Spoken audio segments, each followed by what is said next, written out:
Bismillahirrahmanirrahim. Assalamualaikum warahmatullahi taala wabarakatuh. Alhamdulillah wassalatu wassalamu ala Rasulillah wa ala alihi wa sahbihi wa man tabi'ahu wa wala. Rabbi shrah li sadri wa yassir li amri wahlul 'uqdatam min lisani yafqahu qawli. Alhamdulillah, syukur kepada Allah Subhanahu wa taala kerana malam ini kita dapat menyambung semula perbincangan kita dalam tafsir pimpinan Ar-Rahman.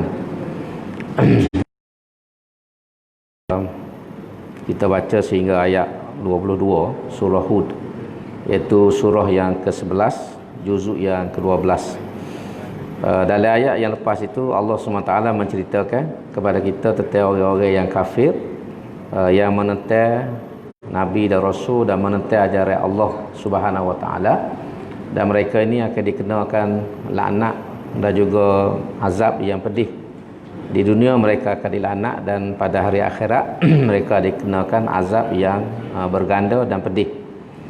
Dan orang ni kata Allah SWT merupakan orang-orang yang rugi, rugi dalam kehidupan dia di dunia dan lebih-lebih lagi di akhirat.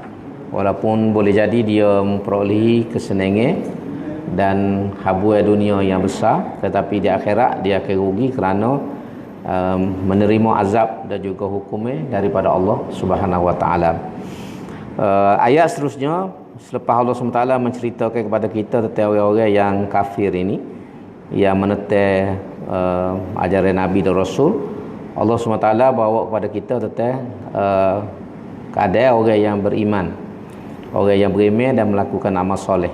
Dalam ayat 23 ni Allah SWT berfirman, a'udzubillahi minasyaitonirrajim, innal ladzina amanu wa 'amilus solihati wa akhbatu ila rabbihim ulaika ashabul jannah hum fiha khalidun. Sesungguhnya orang-orang yang beriman dan mengerjakan amal yang soleh serta tunduk taat menunaikan ibadat kepada Tuhan mereka dengan khusyuk, mereka itulah ahli-ahli syurga, mereka kekal di dalamnya. Jadi kalau sebelum ni Tuhan cerita tentang orang kafir, ayat ni Tuhan cerita tentang orang beriman dan melakukan amal yang soleh. Kita telah bincang dulu maksud amal soleh ni ialah, pertama, amal tu mestilah amal yang baik, yang menepati dengan ajaran agama dan dilakukan kena pada tepat dan kena pada masa. Itu dikatakan amal yang soleh. Dan yang ketiga tu yang sebut ni, ciri yang ketiga selepas dia ni beriman melakukan amal soleh, orang ni pula wa akhbatu ila rabbihim, iaitulah mereka menunaikan ibadat, maksudnya ibadat khusyuk kepada Tuhan ni dengan penuh khusyuk. Kalau kita boleh hurah lagi, kalau dia semaya dengan sempurna. Kalau dia puasa dengan molek. Kalau dia buat haji dengan penuh menunaikan rukun. Dan begitulah juga benda-benda yang lain, kalau kita boleh terjemuh lagu itulah. Cuma dalam konteks kalau biasa akhbatu ni, kalau semaya kat dia khusyuk semaya, dia tidak fikiran dia tidak bercabar, cuma kita ambil pengertian yang luas, maksudnya buat ibadat tu dengan molek. Dengan molek semaya ni bukan hanya memenuhkan rukun saja, tapi yang penting ialah kehadiran hati kita. Sebab kita kadang-kadang kita semaya, kita jaga di segi tamak nino, di segi rukun dan sebagainya, tapi kita tidak jaga hati. Sebab tu bila kita semaya, fikiran dan hati kita ni pergi rata. Ada juga lagu tu semaya dia zahirnya molek, zahirnya molek tapi hatinya lara. Sebab tu Sayyidina Umar pernah dia tengok seorang duduk semaya di masjid, tangan dia sekali jamuh piuh, sekali gosok dagu, sekali jamuh baju, macam-macam. Kalau kita pergi Mekah tu, kita tengok orang Arab ni banyak pesi perangai lagu tu. Dia semaya, dia lagi betul serba. Kalau kita orang Melayu kat, dia kilah kain dalam semaya. Jadi ni banyak orang Arab dia main jagut dia lah, kalau kita perhati kan, di tanah suci Mekah ni. Jadi semaya ni kalau dalam ikut pandangannya, semaya yang tidak khusyuk. Sebab Sayyidina Umar bila tengok orang ni jamuh situ, jamuh sini, duduk tengah semaya ni, dia kata lau khasha'al qalbu haza la khasha'at jawarihu, kata Sayyidina Umar. Kalaulah hati dia khusyuk dalam semaya ni, anggota-anggota badan dia pun jadi khusyuk juga. Mana tak gerak banyak. Tapi kalau duk gerak banyak, maknanya tidak khusyuk lah. Dia jawab telefon pun ada. Bunyi telefon dia akak solah ya. Dia tutup telefon. Jadi benda-benda gitu tu kita kena pakat jaga. Kena pakat jaga. Sebab itulah ulama bila dia bincang bab semaya ni, dia beri pedoman kepada kita lagu mana kita dapat menghadirkan hati kita dalam semaya. Antaranya ialah kita kena faham baca dalam semaya. Sebab tu kita tak boleh ngapa saja, tapi cuba memahami baca dalam semaya. Kalau Fatihah tu biar kita boleh faham makna Fatihah. Sebab dalam satu hadis kursi Allah SWT berfirman, dia kata aku bagi ke dalam semaya itu gia hamba-Ku dengan gia aku. Dalam satu hadis kursi kalau kita baca ada gia hamba, gia aku. Jadi bila kita sebut gini, alhamdulillah, tu dia kata hamidani abdi, hamba aku telah memuji aku. Jadi sebab tu kalau kita semaya, walaupun kita sore, kalau boleh kita berhenti setiap ayat tu, jangan kita sambung-sambung. Bismillahirrahmanirrahim, alhamdulillahirabbil alamin, arrahmanirrahim, maliki yaumiddin. Kita berhenti. Barulah dia katakan bahasa mudah tu dia jawab. Sebab tu kita ni sedang berbicara, bahasa dia sedang berdialog dengan Tuhan. Sebab benda tu dia doa. Sebab tu Fatihah ni antaranya lah doa kita. Jadi sebab tu jangan kita kadang-kadang baca senapah. Bismillahirrahmanirrahim, alhamdulillahirabbil alamin, arrahmanirrahim, maliki yaumiddin, Allahu akbar.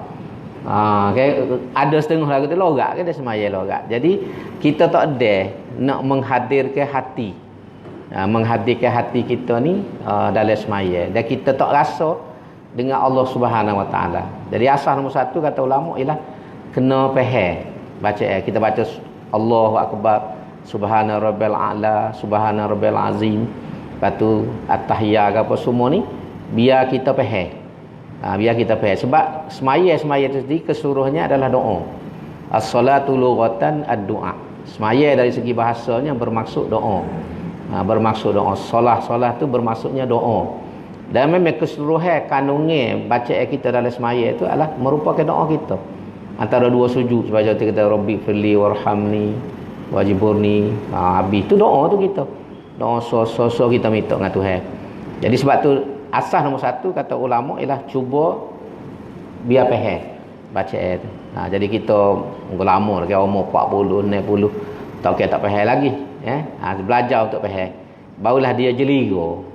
Dia nak suruh jeliga tu pentingnya. Kita dengar lagu ustaz, bila-bila tak faham pun sedap, kalau faham kau sedap. Tak gitu lagu ustaz ramai ke nak, tapi berapa kata pun tak tahu. Muka tak faham. Jadi semaya. Kemudian antaranya kata Imam Ghazali, kita baca tulisan tu, kita tengok mata kita di tempat sujud. Kita semaya ni mata kita tu tumpu ke tempat sujud. Jangan duduk semaya tengok berapa orang malam ni duduk bilik. Dia duduk bilik, dia paling hitam belah-belah jeling ke mata. Kalau ada lik kiri aku tak ada malam ni gimana? Sedap lagi dia semaya, dia tengok dia balik Mekah. Sejadah dia tu gambar Masjidil Haram.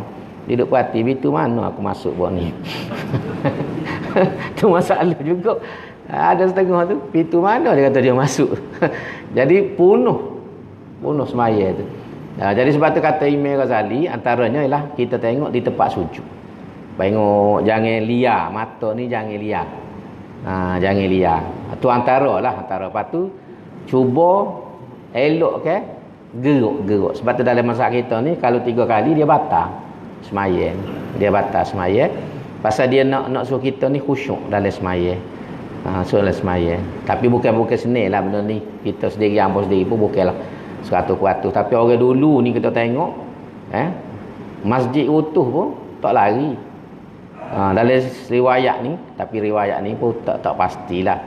Sayyidina Ali pernah dalam satu peperangan kena anak panah di pohon kau di betih dia, nak cabut tak boleh, sakit anak panah masuk sakit lah. Sayyidina Ali kata tunggu aku pergi semaya. Dia ambil semaya, dia semaya. Duduk tengah semaya tu orang cabut tu dia tak khabar. Sudah semaya dia tanya cabut dah ke tak? Orang cabut dah. Pasal apa? Khusyuk dia. Sebab tu semaya ni sebut sebagai mi'rajul mukmin. perjalanan rohani orang beriman ke langit. Mi'raj ni mana naik ke langit lah, macam Nabi Mi'raj. Mi'raj tu jadi dalam satu riwayat disebut as-solah ni ialah mi'rajul mu'min, perjalanan orang beriman ke langit, iaitu perjalanan rohani. Mana jiwa dia tu apa ni ngadak Tuhan dia cara satu. Sebab tu dia mari gapo pun tak ada gapo satu, pasal tumpuan dia khusyuk. Nak khusyuk tu payah lah. Jadi hak ni lah kalau kita nak tafsir ayat ni, wa akhbatu ila rabbihim, orang yang khusyuk dalam menunaikan ibadat. Puasa kita pun lagu tu juga dah haji. Sebab tu dalam hadis kan disebut puasa ni ialah kalau orang tu tak boleh tinggal nyapu nyupuh kecek uduh ngupak, maka baik tak usah puasa. Tu bahasa mudahnya. Kita ni kebanyakan kita puasa ni dalam istilah ulama disebut puasa orang awam, iaitu puasa tak makan tak minum tak isap rokok tak korek hidung. Tu dia usah tambah so lagi kan. Tak makan tak minum, lepas tu tak isap rokok, so lagi tak korek hidung. Tu kalau zaman budak tu tak terlai dia ludah tu habis rata sampai kering tekuk-tekuk. Pasal orang tua kata kena ludah dekat kita. Jadi puasa kita ni banyak kan lagu tu ya, tapi hati kita, fikiran kita tidak puasa. Jadi puasa ni yang akhbatu ni, yang khusyuk ni ialah puasa rohani, puasa jiwa, puasa fikiran kita, bukan setakat jaga makan minum. Lepas di segi hukumnya, lepas dalam puasa kita tu kalau kita tak makan tak minum tak isap rokok tu lepas dalam hukumnya, wajib tu lepas. Tapi nilainya tak ada. Nilai tu tak ada nilai. Puasa kosong. Kalau ibarat kata ulama, kalau kita buat ibadat ni tak ada jiwa, semaya tidak khusyuk, puasa tidak molek, supaya kita bagi bangkai kepada Tuhan, kita bagi apa ni kerangka saja, kerangka isi tak ada. Jadi kita pergi sembah Tuhan tu bagi kosong. Kalau kotak kosong tak ada isi. Jadi tak okeylah kita nak pergi ke Tuhan bagi ni, bagi yang tak ada nilai. Semaya kita yang tak ada nilai, puasa kita yang tak ada nilai, haji laga haji juga. Sebab tu dalam haji fala rafasa wala fusuqa wala jidala fil haji. Siapa-siapa yang pergi haji ni tu kata dalam Quran tu fala rafasa, jangan dia buat benda-benda rafas. Rafas ni biasa mudah kan kecek bagai-bagai itu pogo dengan bini lah. Pogo dengan bini, cuik cerapik gapo dengan bini tu dalam waktu kita ihram. Kita ihram tu jadi rafas, ataupun nyapu kalau bahasa kita mudah, nyapu nyupuh. Wala fusuk, perbuatan, di segi perbuatan yang tidak molek, baloh dengan orang sebagai contohnya, ambil selipar orang di masjid. Wala jidala, dan tidak berbantah-bantah. Tidak berbantah maksudnya duk berteking, duk gapo, tak ada pasal-pasal. Sebab wajib haji ni banyak ujian. Kadang dia pakai selipar kita depan gitu ya, cakap bertembuk lah kita. Jadi itu antara nak royak, nak khusyuk lah tu. Ibadat tu biar comel. Sebab tu fala rafasa wala fusuqa wala jidala fil hajj. Jadi ni asah. Saya sebut ni nak peringatkan diri saya sendiri dan kita semua, supaya biar ibadat kita ni ada nilai pada sisi Allah Subhanahu Taala dan comel, bukan setakat perbuatan zahir saja. Zahir saja ni dia jadi macam kita wikako kosong. Tak ada isi kepada Allah Subhanahu Wa Taala. Jadi bila orang buat ibadat ni dengan khusyuk, dalam ayat ni tu kata ulaika ashabul jannah. Bila dia beriman, beramal soleh dan melakukan ibadat dengan khusyuk, tiga perkara tu, ulaika ashabul jannah, mereka itulah ahli syurga. Mudah ya masuk syurga ni sebenarnya. Tuhan beri garis panduan yang mudah saja. Atas kita dulu dalam surah Al-Kahfi kan. Akhir surah Al-Kahfi tu sebut dua, innal ladzina amanu wa amilus solihat. Sesungguhnya orang beriman dan melakukan amal soleh ni kanat lahum jannatul firdausi nuzula. Adalah baginya, tentu bagi dia ni ke apa lah? Duduknya, tempat duduk esok di akhirat ialah dalam syurga. Kanat tu fi'il madhi. Benda ni fil mustaqbal, akan datang, tapi Tuhan royak hak lepas. Maknanya kata ulama pasti terjadi, pasti berlaku. Mana kalau beriman amal soleh pasti masuk syurga. Tu jawab dia, pasti masuk syurga. Jadi nak masuk syurga ni iman dengan amal soleh. Kalau ni dia tambah sesuatu lagi, wa akhbatu ila rabbihim. khusyuk dalam mengerjakan ibadat. Tambah lagi naik nilai kita. Jadi Tuhan pun beri ulaika ashabul jannah, mereka itulah ahli-ahli syurga. Hum fiha khalidun, mereka kekal di dalamnya, iaitu di dalam syurga tersebut. Kekal siapa? Bila-bila. Kemudian dalam ayat seterusnya, ayat 24 dia kata masalul fariqaini kal a'ma wal asammi wal basir was sami hal yastawiyani mathala afala tadhakkaru. Kita sambung lalu. Bandingnya dua golongnya, iaitu dua golongnya tadi, yang kafir dengan yang beriman yang kita bicara ni, Tuhan kata itu samalah seperti orang yang buta serta pekak dengan orang yang celak serta mendengar. Kedua-dua golongan itu tidaklah sama keadaannya setelah kamu mengetahui yang demikian. Maka tidakkah kamu mahu mengambil peringatan dan insaf? Maknanya Tuhan kata bandingnya orang beriman dengan bandingnya orang kafir ni serupa orang yang buta dan pekak dengan orang celak dan dengar. Mana orang kafir ni umpama orang yang buta, bukan setakat buta, pekak. Pekak ni tuli lah. Kita bahasa mudah kita kapung, kita jarang sebut pekak. Kalau pekak bahasa jenis pekak baduk. Kita kata jenis bahasa berjenis pekak baduk. Biasa kita sebut tuli. Jadi orang ni berat tak berat tu hari gambaran orang kafir ni nombor satu tu buta. Orang buta ni susah dah hidup dia. Walaupun kadang-kadang baik pada kita. Kadang-kadang orang buta ni ngapa Quran lebih baik pada kita. Tapi bandingnya tu Tuhan kata orang buta ni memang susah hidup dia. Dia terpaksa bergantung kepada orang lain. Pas tak padan dengan buta ni, Tuhan kata orang kafir ni tuli pula, pekak pula. Buta dah satu hal, pekak pula. Nak hidup warna. Nak hidup warna tu. Kalau buta saja telinga dengar boleh kira orang panggil, "Hei hei, mari." Tapi ni telinga pula tuli. Mata tak nampak. Jadi berat tu beri gambaran. Jadi orang ni bandingnya dia serupa orang buta dengan orang pekak. Ada pun orang beriman ni ialah orang yang celak. Mata dia celak dan telinga dia dengar. Tu bandingnya jauh. Beza antara si buta dengan si celak, orang yang pekak dengan orang yang tuli. Jadi Tuhan buat gambaran. Tuhan buat gambaran bandingnya antara beriman dengan tidak beriman. Jadi Tuhan kata hal yastawiyani masalah. Adakah golongan kedua-dua golongan ni sama? Tentulah tidak sama. Maka Tuhan kata afala tazakkarun, tidak, maka tidakkah kamu mahu mengambil peringatan dan insaf. Jadi sebab tu bila kita beriman, mana kita ni tidak buta dan kita juga tidak tuli. Pasal apa? Sebab kita melihat kebenaran dan kebesaran Tuhan. Mata kita ni kita boleh tengok kebesaran Tuhan. Sebab tu orang beriman ni dia celak pasal dia melihat kebesaran Tuhan ni dengan mata kepala dia. Lepas tu dia mendengar, iaitu mendengar ayat-ayat wahyu-wahyu Allah SWT yang diturunkan melalui Nabi dan Rasul. Kemudian habis tu kita masuk ni perbincangan kisah Nabi-Nabi. Surah Yunus, surah Hud ni antara surah Al-A'raf, surah Al-Anbiya, antara surah-surah yang membawa kisah Nabi-Nabi. Jadi kita masuk yang pertama ni ayat 25. Walaqad arsalna Nuhan ila qaumihi inni lakum nadhirum mubin. Dan demi sesungguhnya kami telah mengutuskan Nabi Nuh, lalu dia memberitahu kaumnya dengan berkata, sesungguhnya aku ini seorang rasul pemberi amaran yang nyata kepada kamu. Jadi Tuhan buat mai cerita dengan Nabi yang pertama, iaitu rasul sebenarnya. Sebab sebelum ni ada Nabi Adam dan ada Nabi Idris.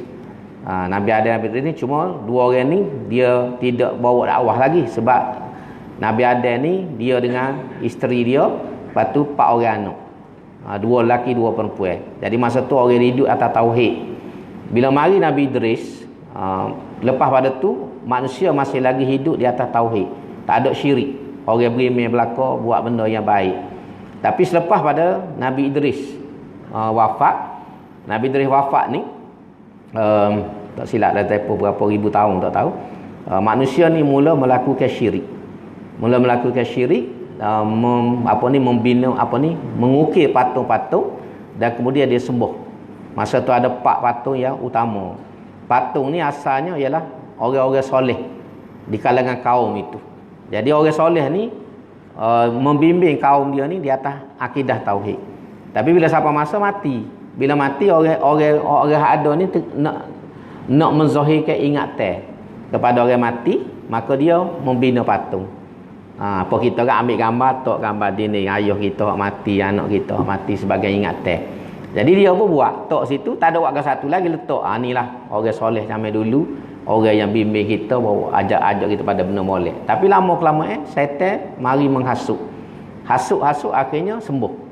Mula-mula letak untuk ingatan, akhirnya sembuh. Sembuh tu sehingga berlakulah syirik. Berterusan beberapa generasi.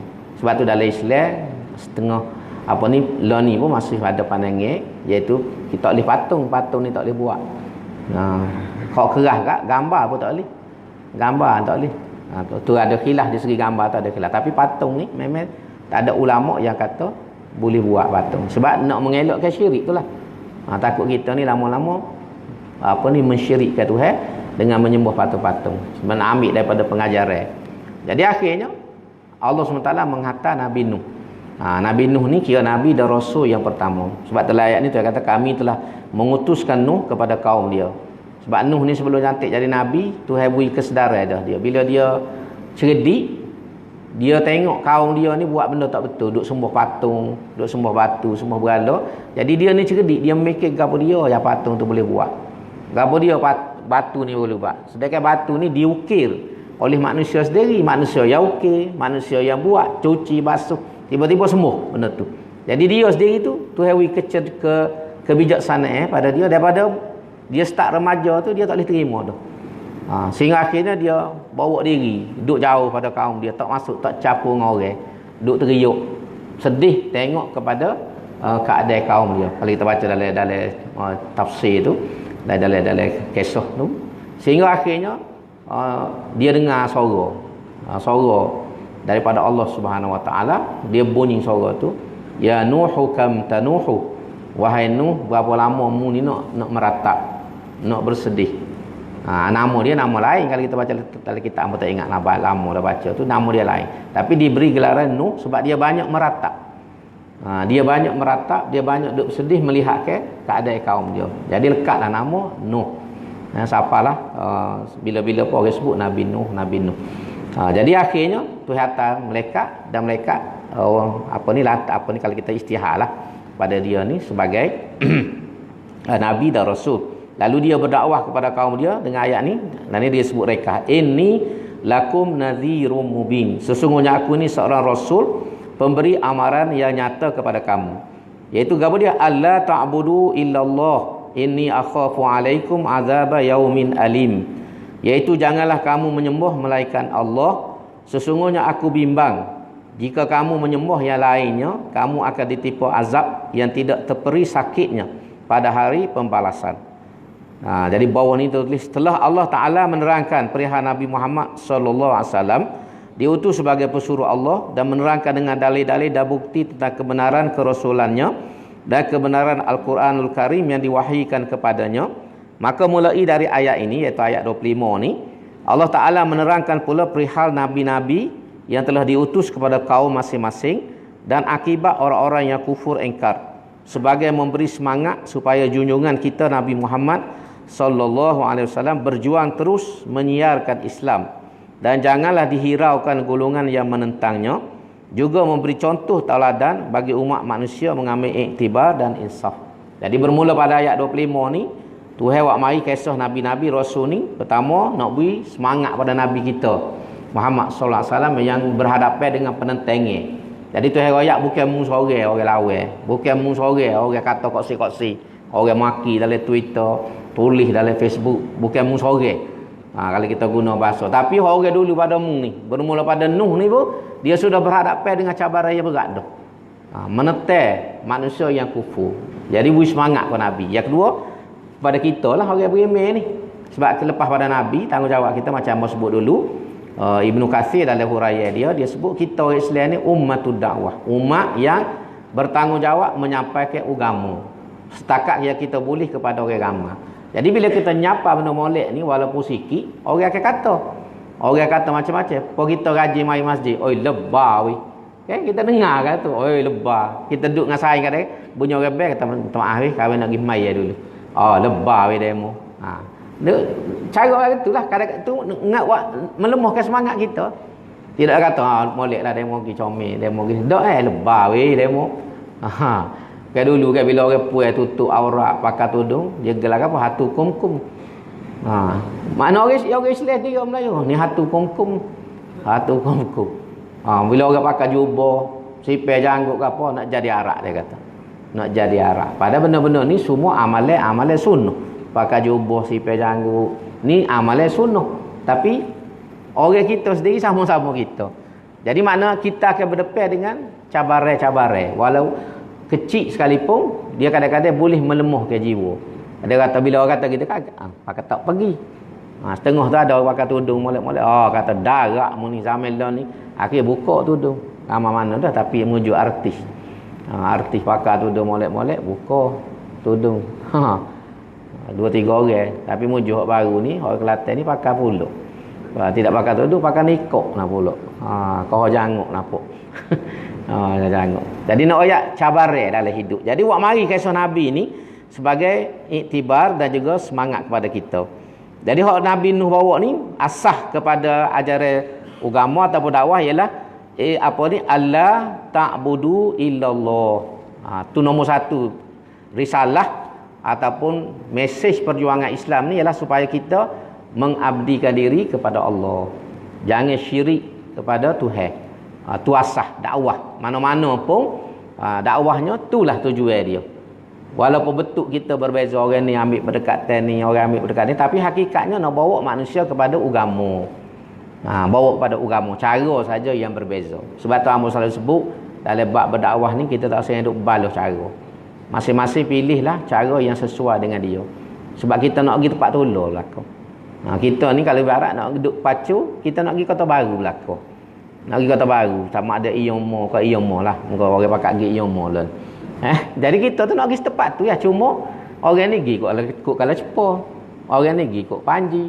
Orang ni pergi kok Bekhi Kok pelik sikit dia unggah kok Pasir Putih dulu. Pada mari tu. Tapi semua tu nak pergi situ belaka, nak kota baru belaka. Jadi kita duk balas apa? Lemon pun nak terakhir kota baru minyak. Minyak pun ada. Dia unggah kok Pasir Putih nak teh kereta. Kali nak salah dia. Jadi orang pergi ke Pasir Putih pun janganlah salah orang pergi ke Panji. Jangan salah orang pergi ke Kelecpa. Sebab tujuannya sama. Yang berbeza ialah pendekatan yang kita panggil sebagai manhaj. Orang putih kata metodologi. Approach kita. Hak tu yang berbeza. Jadi kita buat kerja masing-masing. Tapi masalah kita hari ni dia baluh. Hak tu kata hak ni tak betul. Hak ni kata hak ni tak betul. Hak tu jadi masalah kita tu. Pasal duk bagi kata mu aku. Padahal kalau buat masing-masing buat kerja, selesai masalah. Demo cari orang lagu ni. Orang hak minat dia turut demo. Orang ni pun ada sebab minat orang tak serupa. Ada orang dia suka lagu ni, sesuai bawa cara kita. Ada pengikut dia. Oh ni ada. Tapi jangan balas dia kena ada orang putih kata understanding. Kecik putih sikit dah apa.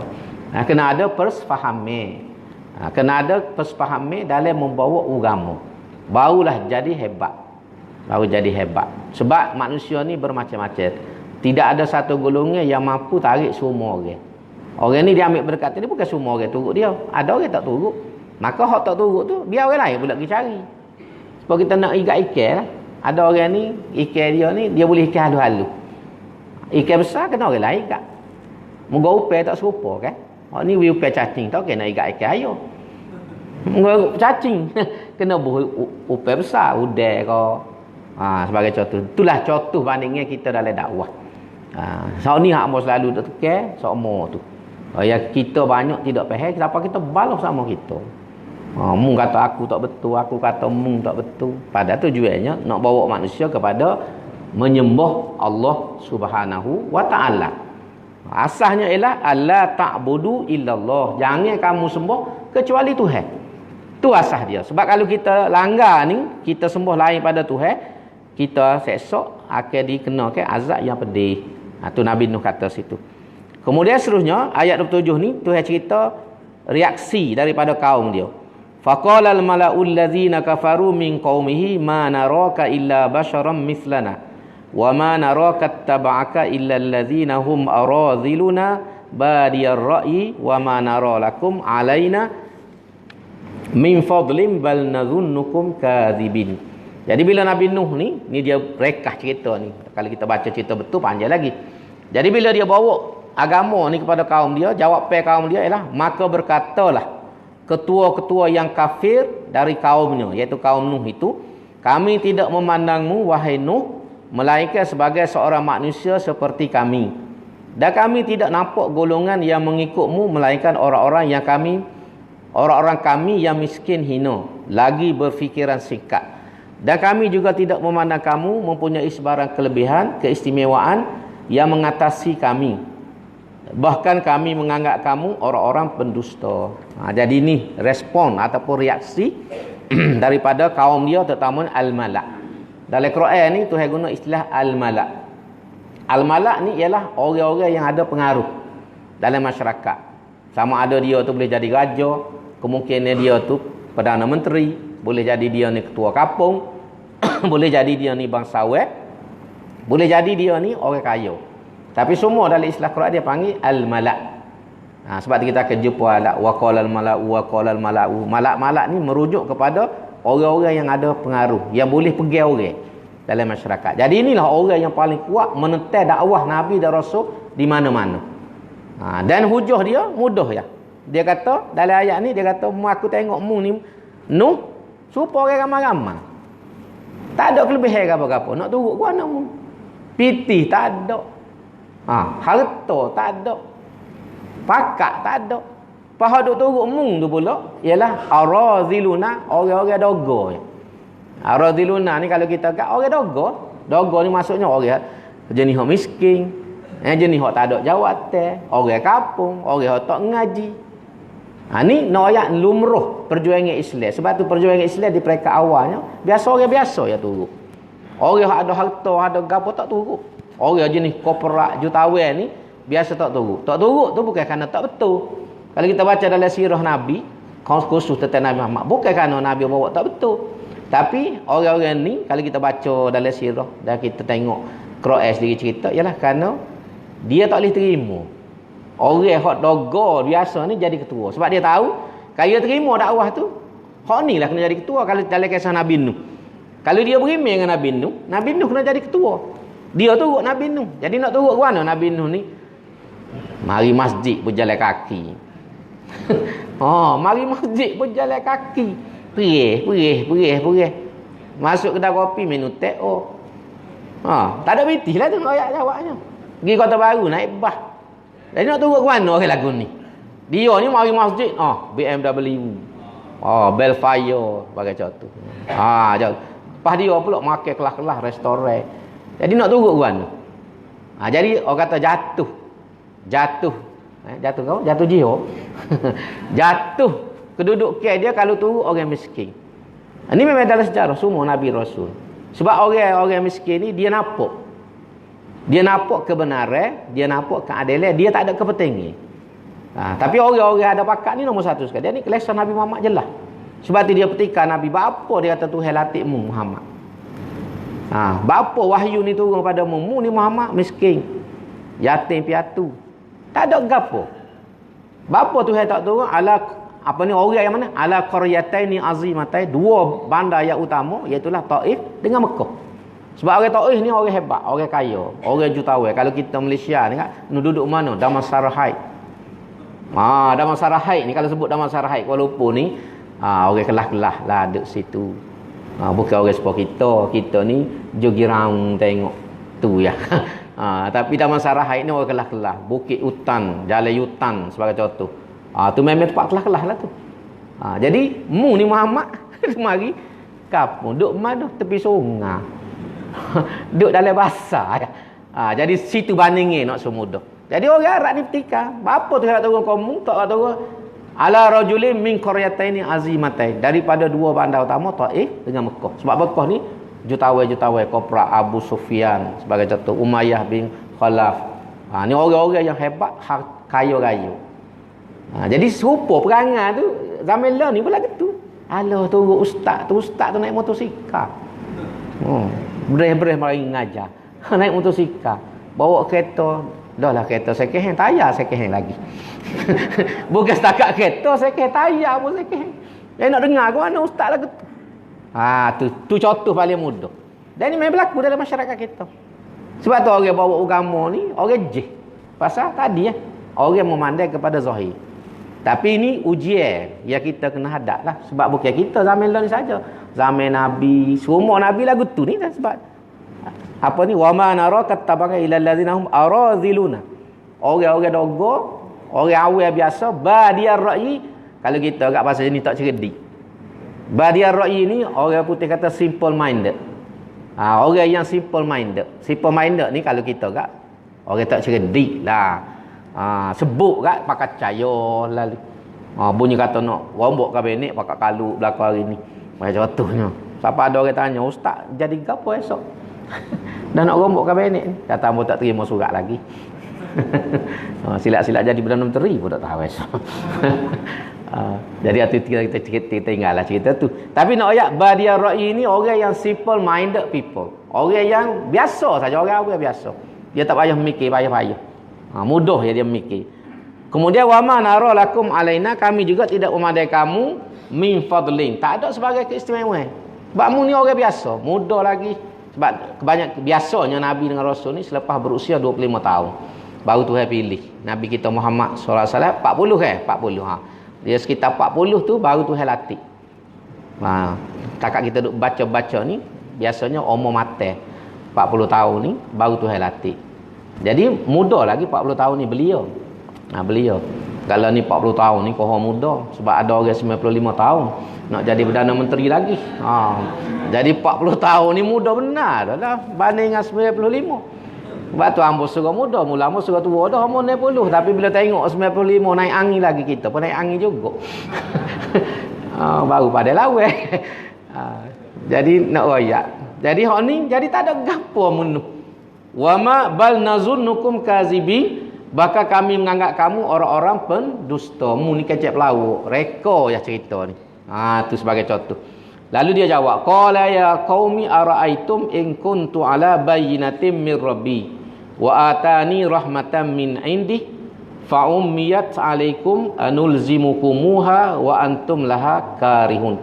Nabi Nuh berkata, dia jawab, wahai kaumku, jika keadaanku berdasarkan bukti yang nyata dari Tuhanku serta dia mengurniakan pakat nabi kepadaku dari sisinya, kemudian bukti yang nyata itu menjadi kabur pada pandangan kamu disebabkan keingkaran kamu yang telah sebati, maka adakah kamu nampak ada gunanya kami memaksa kamu menerima bukti itu sedang kamu tidak suka kepadanya? Jadi dia jawab, buktinya ada aku buat mari ni sebab bagi aku kecek ni bukan bagi biasa. Sebab Nabi Rasul ni dia kecek bagi orang tak je dengar. Gapo dia? Tentang Allah, tentang kehidupan akhirat, tentang syurga neraka, tentang dosa pahala. Ni bagi orang tak je dengar. Orang tak aja dengar. Kaum dia tu tak tahu hari tu. Sebab masa tu orang hidup dengan kekufuran. Orang tak percaya dah ke Tuhan. Kalau percaya pun Tuhan kosi-kosi. Jadi bila Nabi buat mari ni bagi baru, bagi pelik. Sepatutnya itu menjadi bukti kebenaran. Kebenaran Nabi ni. Tapi Nuh kata oleh kerana mu ni buta dah pandanganmu, sebab hatimu ni daripada awal lagi tak boleh terima.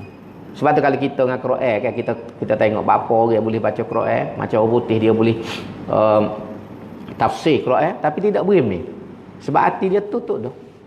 Hati dia tu tutup dah. Dia pergi baca Quran pun bukan nak cari hidayah, nak cari baris hak dia rasa dia boleh guna. Tu beza dia. Jadi ni Nabi Nuh kata, mung ni dia kata mung bukan tak nampak rahmat ya Tuhan beri kepada aku, kebenaran Tuhan beri, tapi fa'ummiyat alaikum, maka tertutup dah segala-galanya pasal hatimu ni memang tak boleh terima. Jadi aku tak kena nak paksa mu, anulzimukumuha, tak kira aku ni nak paksa mu supaya terima Islam. Ni payah juga nak sebut ni anulzimukumuha. Kalau baca Quran ni antara ayat ya payah nak baca ni anulzimukumuha. So lagi wa ma huwa bimuzahzihi. Tu payah belaka masa ngaji jangan budak cakap pihaklah tok guru. Masa betul bimuzahzihi tu nak boleh betul waktu. Jadi itu jawab Nabi Nuh. Dia sambung lagi ayat 29. Wa ya qaumi la as'alukum alaihi mala in ajriya illa 'ala Allah wa ma ana bitaridil ladzina amanu innahum mulaqu rabbihim walakinni arakum qauman tajhalun. Dan ketahuilah wahai kaumku, aku tidak meminta kepada kamu sebarang harta benda sebagai upah menyampaikan agama Allah itu. Tiadalah aku harapkan upahku melainkan dari Allah semata-mata. Dan aku tidak akan menghalau orang-orang yang beriman sebagaimana yang kamu minta itu, kerana sesungguhnya mereka akan menemui Tuhan mereka, dan pada hari itu mereka akan menuntut dan menerima hak masing-masing. Tetapi aku nampak kamu semua kaum yang tidak mengetahui apa yang mesti diketahui. Jadi Nabi Nuh jawab, aku beroyak agama ni, ajak kamu kepada Islam ni, aku tidak minta upah apa-apa. Buat semata-mata kerana perintah Tuhan ya. Kerana perintah Tuhan saja. Aku bukan minta nak jadi ketua, tidak minta gaji, tidak minta upah, tapi aku hanya nyapa. Sebab ganjaran aku sesuatu Tuhan beri. Yang kedua, Nabi Nuh kata, sebab kaum dia tadi, kalau kita baca dalam kitab tu, dia bakit apa ni orang turut mu ni, orang kampung biasa, orang dogo-dogo. Kalau mu nak suruh kita turut mu ni, tak kita nak saing dengan puak-puak ni. Kita ni puak-puak VIP. Hak ni makan cokok haru apa pokok ya. Nasi buku yang buat kita tak boleh makan lah gitu. Makan pinggir cap piyung. Ada pinggir cap piyung kan, pinggir plastik. Cap piyung. Jadi tak boleh duduk. Jadi kalau mu nak suruh kita turut mu kena hambak puak-puak ni. Jadi tu Nabi Nuh jawab ni, wa ma ana bitaridil ladzina, aku tak akan hambak puak-puak ni. Sebab demo ni berimeh. Berimeh dah esok dia akan bertemu dengan Tuhan. Dan nak ayat sini kalau kita tengok ni segi ajaran agama, nak ayat dalam Islam ni tak ada tara lah. Kaya miskin, berpakat tidak berpakat serupa ya pada penilaian agama. Ni nak ayat dasar keadilan Islam. Semua ni apa ni hamba Allah Subhanahu Wa Taala. Sebab kita tengok zaman kita kan semaya di masjid ni kan, mari siapa pun duduk situ je belakang ni. Tak kira menteri tidak menteri. Cuma kita cedek tepat kau menteri, kau raja tu takut dia kena berebu. Pok-pok kita tak boleh kira. Dia tak cara apa. Pakai nak pergi pakat duduk ya. Jadi sebab tu kita sedia tepat. Bukan gapo. Tapi nak ayat semaya ni lah gitu ya. Pasal depan Tuhan ni sama ya.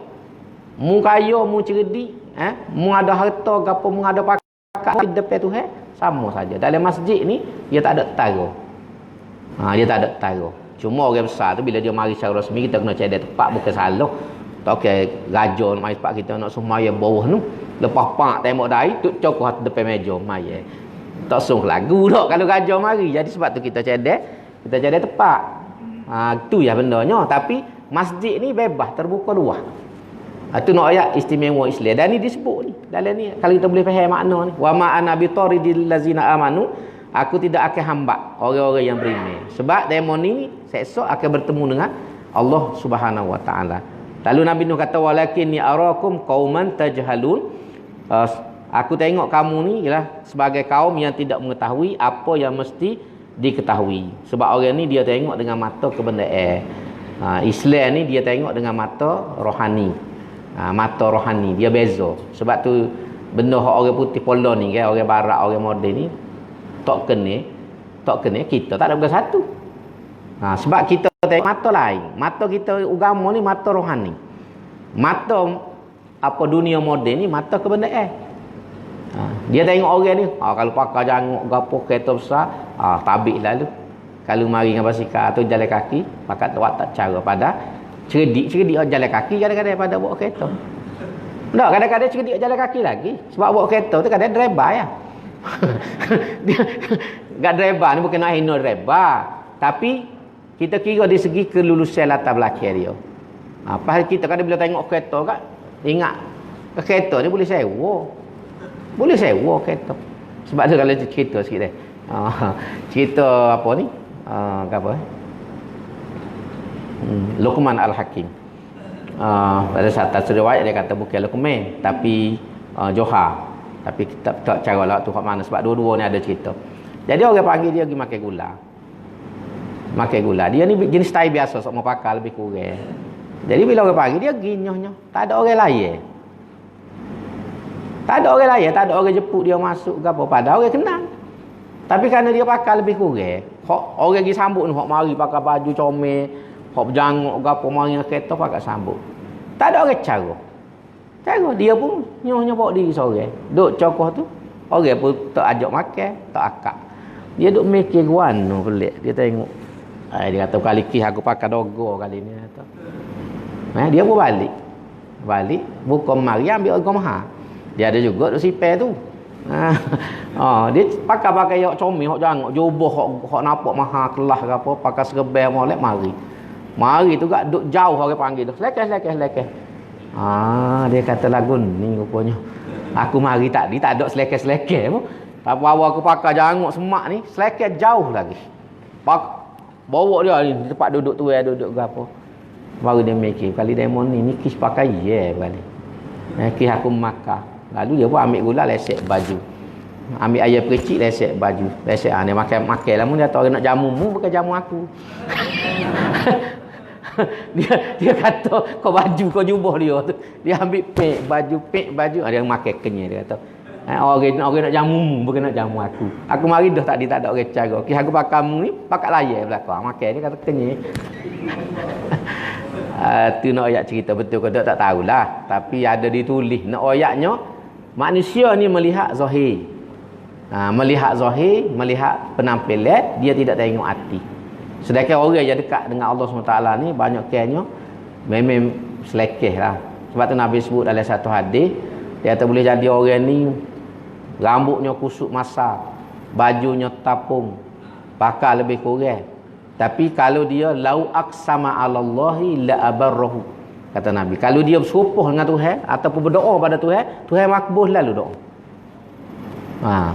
Mu tengok orang yang boleh asy'asa arbara, Nabi kata dia ni rambut reseng macam orang tak mandi, baju tapung, tapi lau aqsama 'alallah la abarrahu, dia angkat tangan ya Tuhan kabul lalu. Pasal nak ayat dekat dia dengan Tuhan.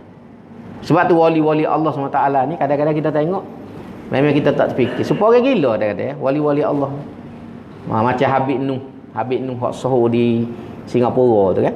Habib Nuh ni kan pakai selekeh ya. Dan perbuatan dia pelik. Dia masuk dalam kedai dia bagi barang ke budak-budak. Masuk dalam kedai ambil barang pergi. Geger tu dalam kedai. Geger dia tak bayar pitih ke apa. Jadi perbuatan wali-wali Allah ni memang pelik-pelik. Tapi orang ni lambat doa ya.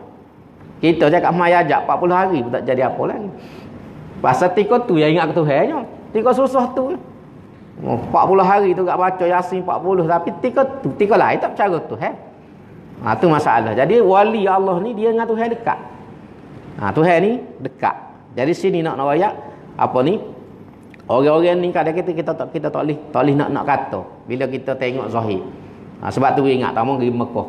Orang-orang alim besar pergi Mekah ni beringatlah kalau temu orang pelik-pelik, nampak apa ni miskin, nampak apa, jangan mudah kita itu. Sebab kita tidak tahu boleh jadi mereka tu wali Allah SWT. Salah kita buat, seru hati dia kan, jadi kerja lah.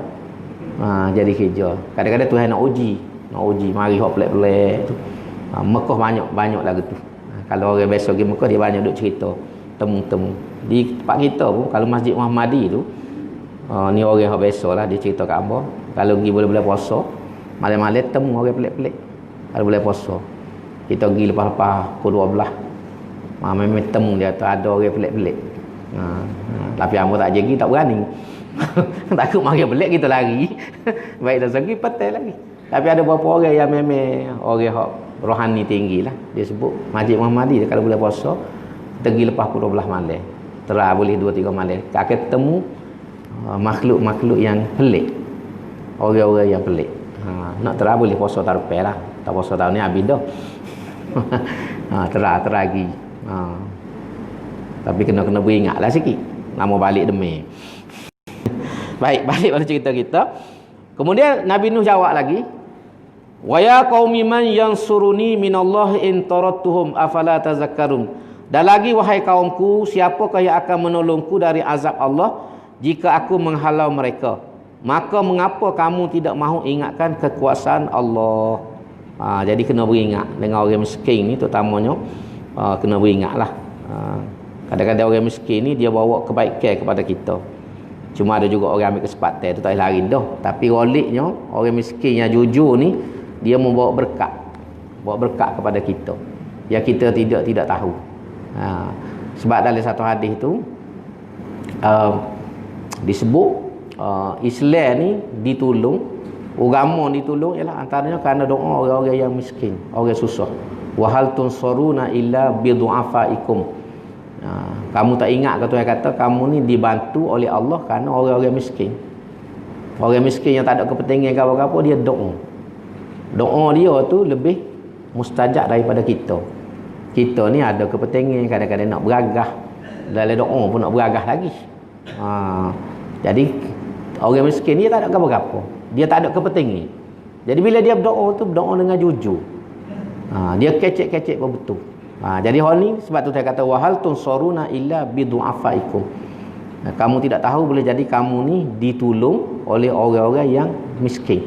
Kamu terjemah miskin. Du'afaikum ni orang yang doa ni bahasa mudah kita miskin lah. Orang miskin pencarian tak ada gapo hidup susah, maka kita panggil orang yang doa. Jadi sebab tu Nabi Nuh kata, kalau aku tolak orang-orang miskin ni, aku tak secara pada dia, lagu mana aku nak jawab dengan Tuhan? Bila aku bertemu dengan Allah esok, Tuhan akan tanya, "Apa mu hamba pokok miskin? Apa mu tak cara demo ni?" Aku nak jawab ke mana? Kata Nabi Nuh. Seterusnya kita pergi lagi, jawab dia lagi.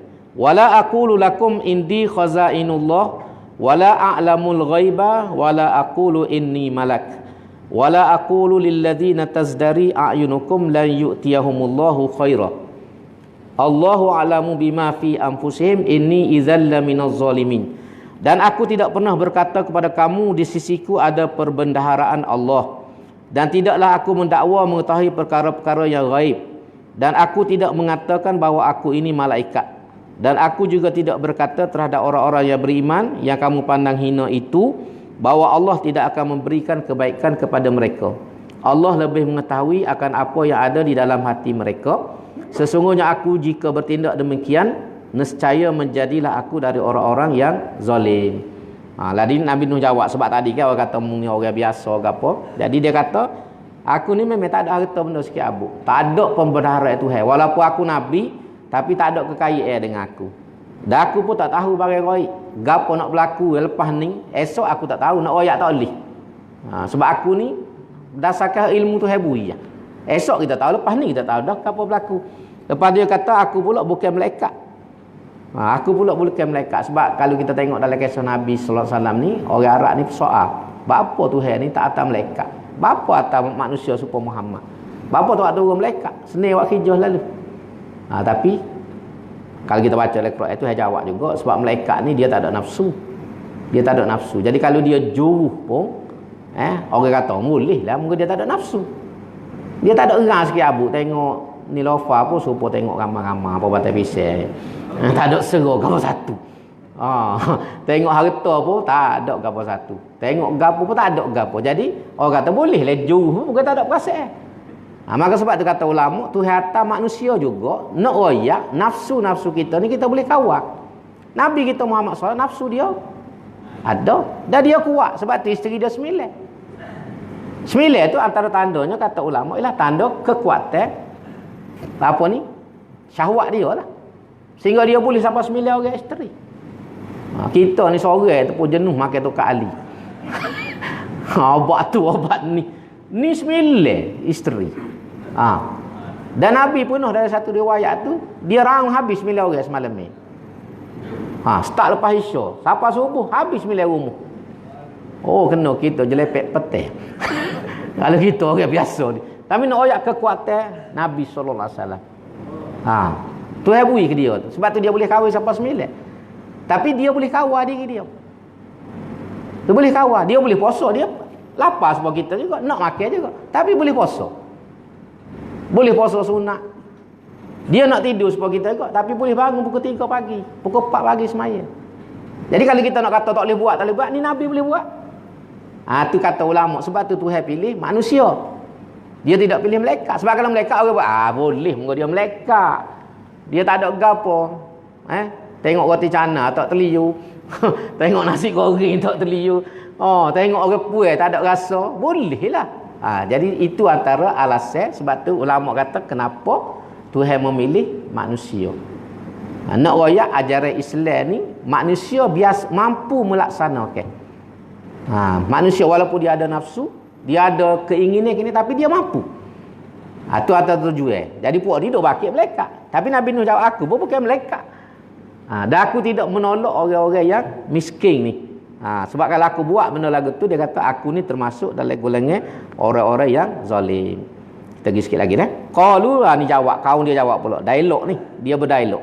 Qalu ya Nuhu qad jadaltana fa aksarta jidalana. Fa'tina bima ta'iduna in kunta minas sadiqin. Ni Nabi Muda ni. Mereka berkata, kaum dia berkata, wahai Nuh, sesungguhnya engkau telah bertikam lidah membantah kami, lalu engkau banyakkan sangat hujah-hujah semasa mengemukakan bantahanmu kepada kami. Oleh itu datangkanlah azab Allah yang engkau janjikan kepada kami jika betul engkau dari orang-orang yang benar. Habis dah tu dia nak bahas tak boleh, berujah tak boleh, akhir cabar. Awak marilah azab. Mu kata kalau tak berimeh ada azab. Awak mari azab, nak tengok setara mana azab. Tu orang Abi Moda. Abi Moda. Sebab memang dia kalau tengok di segi agama, kebenaran Islam ni bila berdepan dengan orang yang bukan Islam, dia benar. Sebab Islam ni daripada Tuhan. Daripada Tuhan. Sebab tak mau sebut dulu kita kalau kita faham agama kita molek, kita boleh berdepan dengan apa-apa. Cuma masalah kita, kebanyakan kita tidak faham molek agama kita. Sebab tu kita tak boleh mempertahankan agama bila orang serang, bila orang kritik, sebab kita tidak cukup bekal. Tidak cukup bekal. Sebab tu kita kena faham agama kita supaya kita boleh jawab. Dan dalam Quran ni banyak jawapan telah disediakan oleh Allah SWT untuk mempertahankan agama. Jadi bila berdepan dengan Nabi, sebab Nabi Rasul ni Tuhan wahyu kita. Jadi dia berujuh. Dia jelas, dia berjelas, dia bilang, akhir tak lagi gak. Awak mari awak marilah hukum itu. Awak marilah azab. Dalil Nabi Nuh jawab, qala innama ya'tikum bihillah insya'a wa ma antum bimu'jizin. Nabi Nuh menjawab, sesungguhnya Allah jualah yang akan mendatangkan azabnya itu kepada kamu jika dia kehendaki, dan kamu tidak sekali-kali akan dapat melemahkan kuasa Allah. Jadi Nabi Nuh jawab, azab-azab ni ketentuan Tuhan. Aku tak boleh paksa Tuhan, tak boleh minta dengan Tuhan azab mari, tapi ini ketentuan Allah. Tuhan akan nentu bila kaum ni nak binasa, bila kaum ni akan dikenakan azab. Ni kerja Tuhan. Memang kita tak boleh buatkan satu. Kita suruh pada Tuhan. Mungkin kita tengok hari ni pun, bila Tuhan tentu ni macam-macam berlaku atas dunia.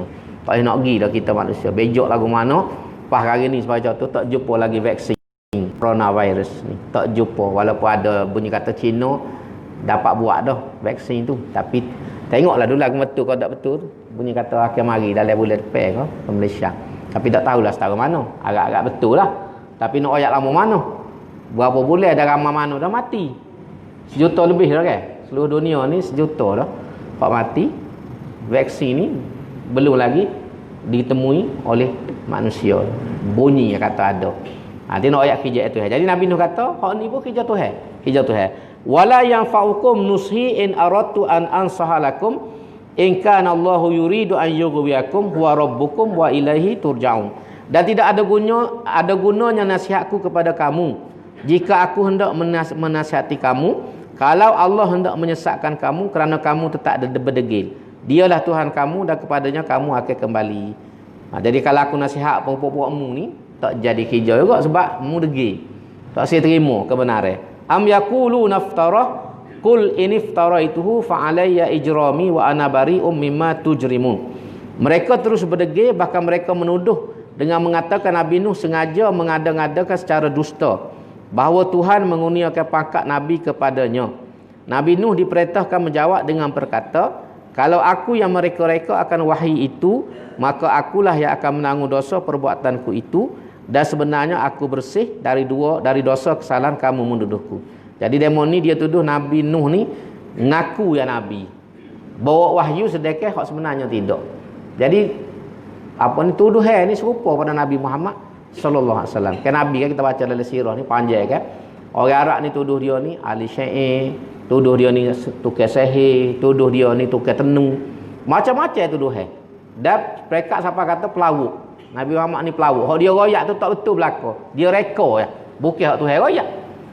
Ni jadi kita tengok ni, kalau kita perhati, kalau kita baca semua sirah Nabi ni, perangai ni serupa. Sikap manusia zaman dulu, zaman Nabi Muhammad SAW dengan zaman kita ni, orang yang menentang Islam ni spesies tulu ya. Kalau kita kata bahasa kasar, spesies tulu. Spesies tulu ya. Cuma tubik dari rupa lain-lain. Zaman dulu bangsa go ni, rupa lagu ni zaman lah ni mari dalam go ni. Mari supaya kita zaman kita kan, orang sama-sama bangsa dengan kita, hok berlawan dengan kita ni. Orang Melayu juga. Lepas tu orang di Asia juga sebagai contohnya gitu. Jadi tapi nak ayat sikap tu serupa. Sikap tu serupa orang menentang Islam ni dulu dengan sekarang sama. Dan sebab tu hujah agama ni sama Yang mula sampai hari ni pun hujah ni serupa Dia tidak berbeza. Cuma cara kita persembah tu, kita berhujah tu mungkin pendekatan berbeza. Tapi isi tulur isi tulur. Jadi hak ni kalau kita perhati ni dalam cerita-cerita Nabi dengan Rasul ni, sifat-sifat manusia yang disebut sebagai perangai. Perangai manusia ni kata ulama dia tidak berbeza dulu dengan sekarang. Sebab itulah Islam ni, agama Islam ni dia mari dengan apa? Mari kepada fitrah. Mari kepada fitrah. Mari pada fitrah. Sebab fitrah ni dia tak berubah. Jadi disebut fitrat Allah. Fitrah ni kalau bahasa ni kita panggil sifat semula jadi. Sifat semula jadi yang ada pada manusia ni, ya pada zaman Nabi Adam sampai zaman kita ni dia tidak berubah. Sampai kiamat pun manusia ni itulah sifat manusia.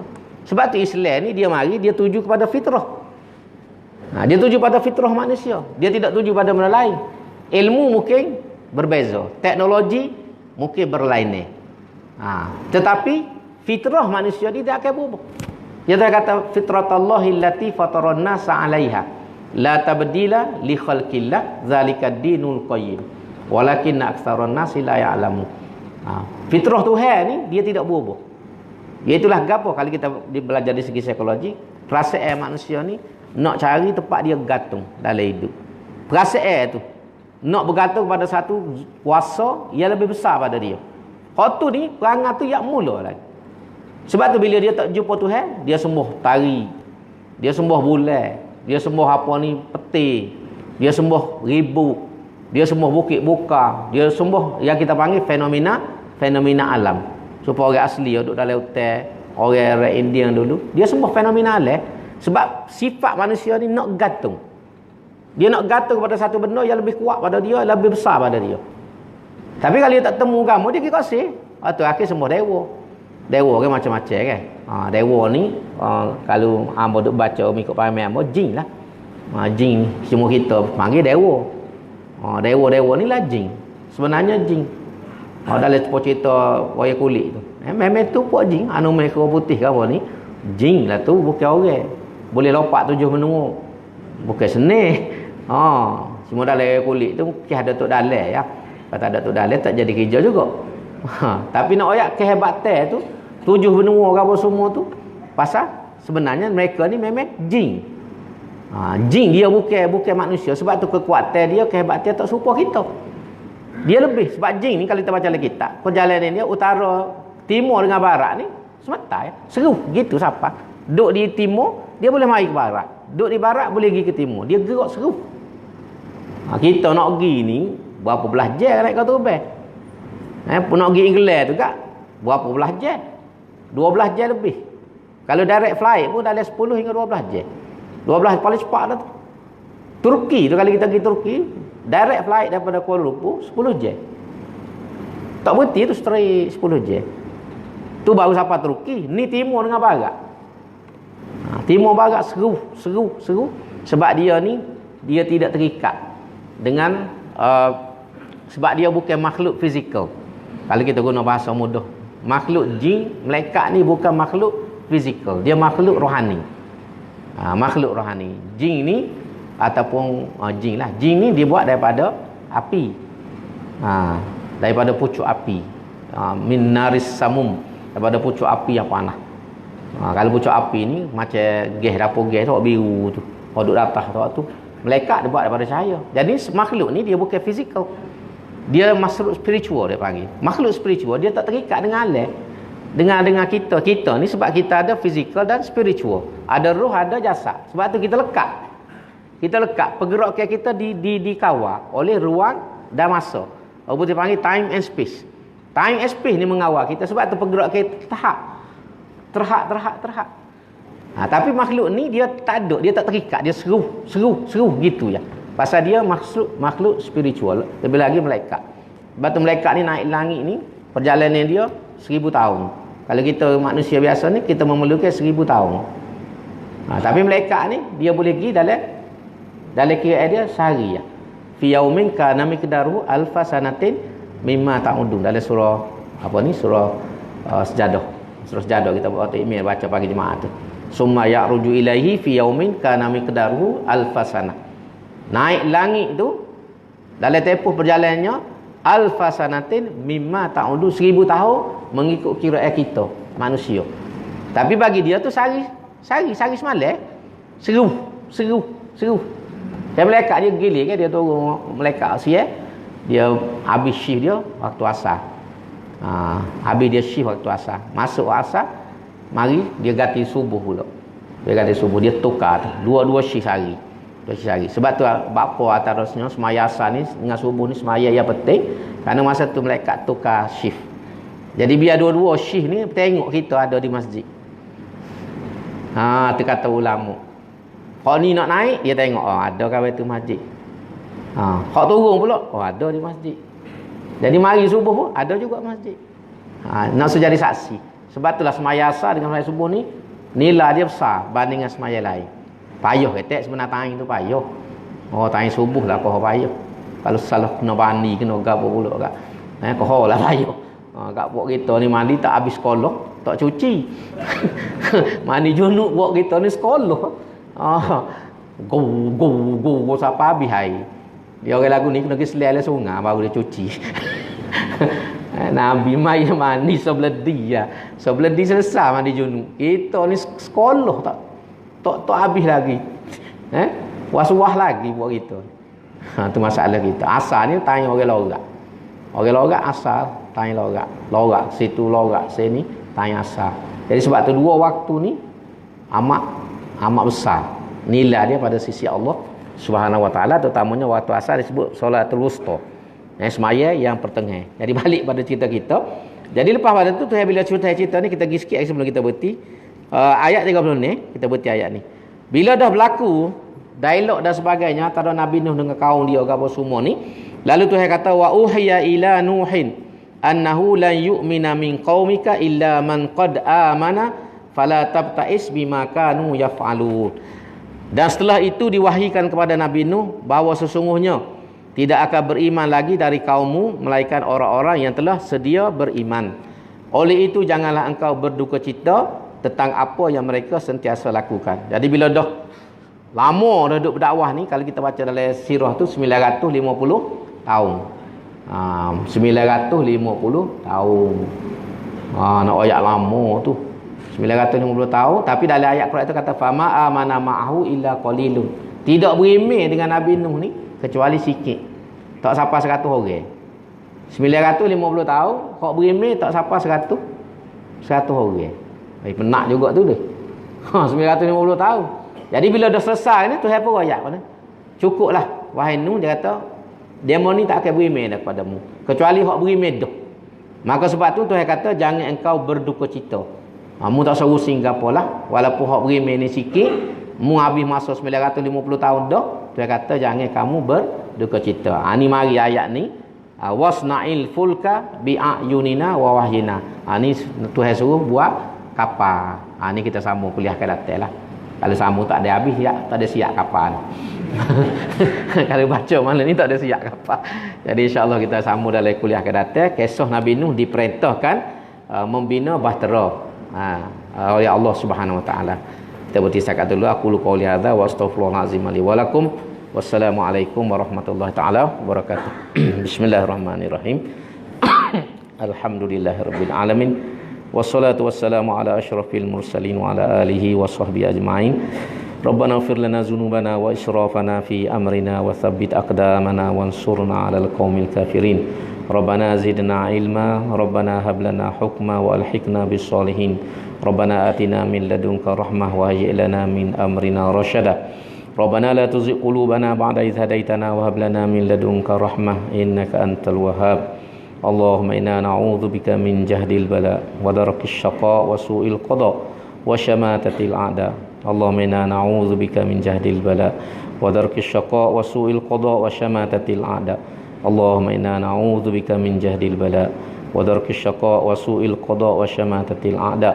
Rabbana atina fid dunya hasanah wa fil akhirati hasanah wa qina adzabannar. Subhana rabbika rabbil izzati amma yasifun wa salamun alal mursalin walhamdulillahi rabbil alamin. Taqabbalallah.